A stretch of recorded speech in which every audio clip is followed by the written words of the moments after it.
What is God? By Etan Boritzer, illustrated by Robbie Marantz. What is God? You are asking a very, very big question.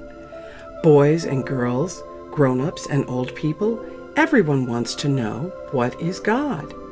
People who live in forests and mountains, people who live in deserts, in cities, on farms. Everyone wants to know, what is God?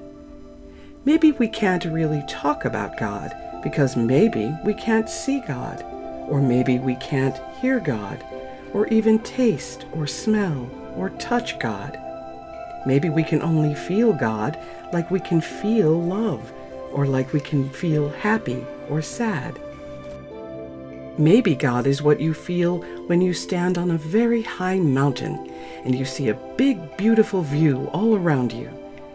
Or maybe God is what you feel when you hear beautiful music, sometimes soft, sometimes loud.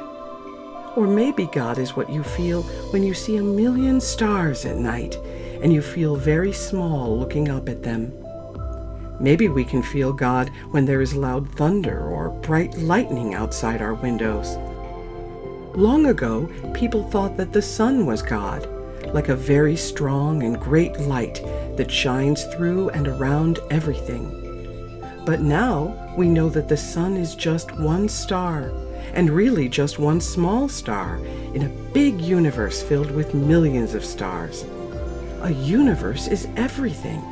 A universe is everything you can see when you look up at the stars at night. Maybe God is an eternal mystery. Eternal means forever and ever, and a mystery is like a big puzzle with lots of pieces you have to fit together. Is there anyone who can really tell us how all the many pieces of this big and forever puzzle called God fit together?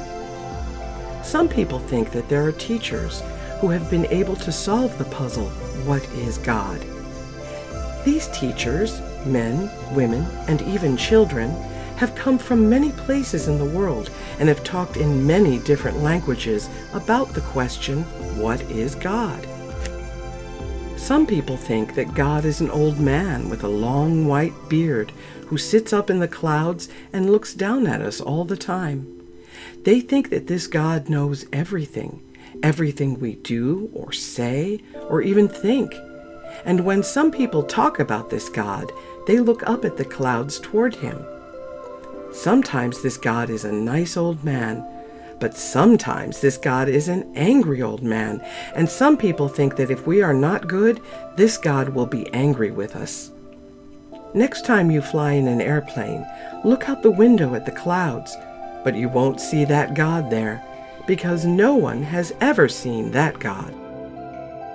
Some of these teachers still live today, but most of the great teachers lived long ago, and people passed their teachings along to their children, and so on.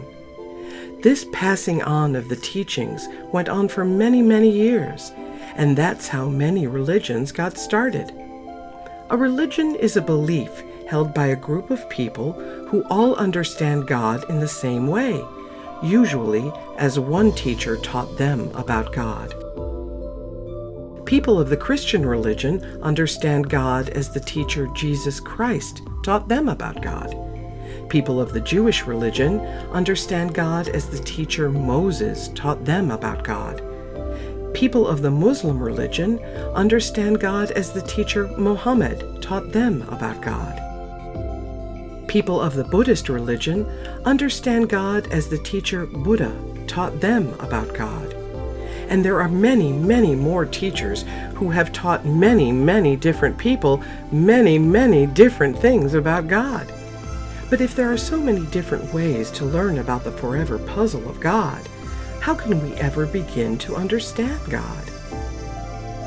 We can start by reading different holy books.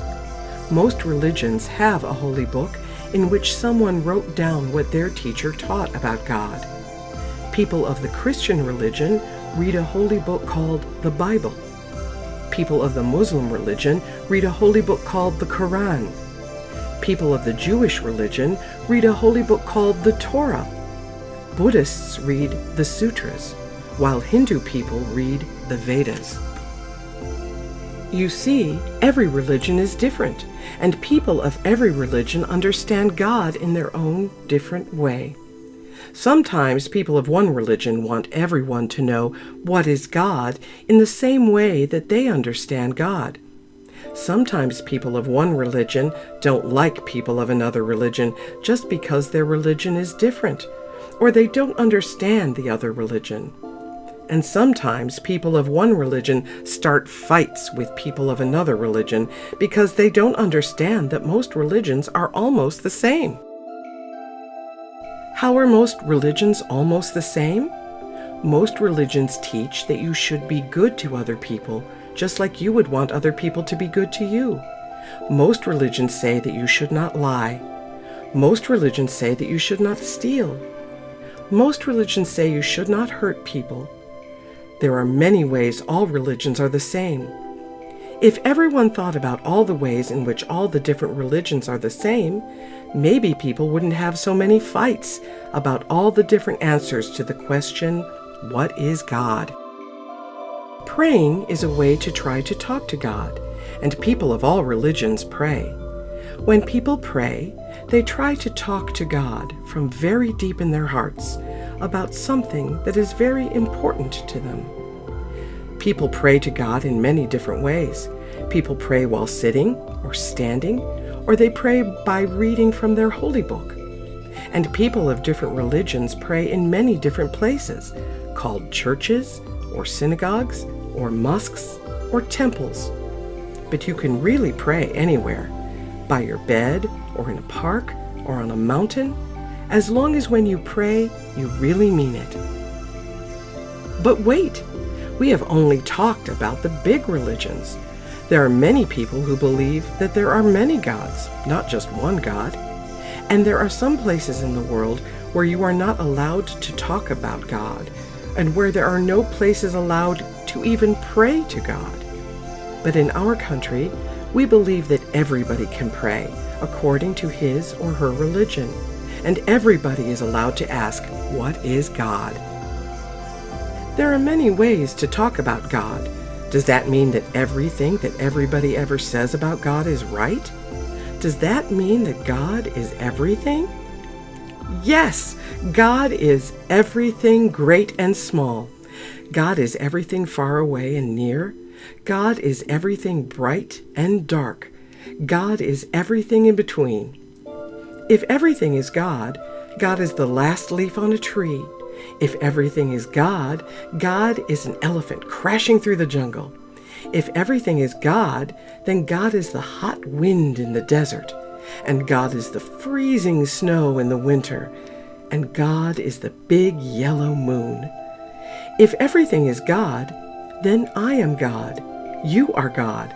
All of us are God. So when we pray to God, when people of all religions pray to God, we are really praying for that feeling, the feeling which connects all of us. When we pray to God, we are praying for that feeling of love to come to us and to everybody we know, maybe even to all those people we don't know, so that we can all be happy together or apart. And if you really want to pray to God, you can just close your eyes anywhere and think about that feeling of God that makes you part of everything and everybody. If you can feel that feeling of God, and everybody else can feel that feeling of God, then we can all become friends together, and we can really understand what is God.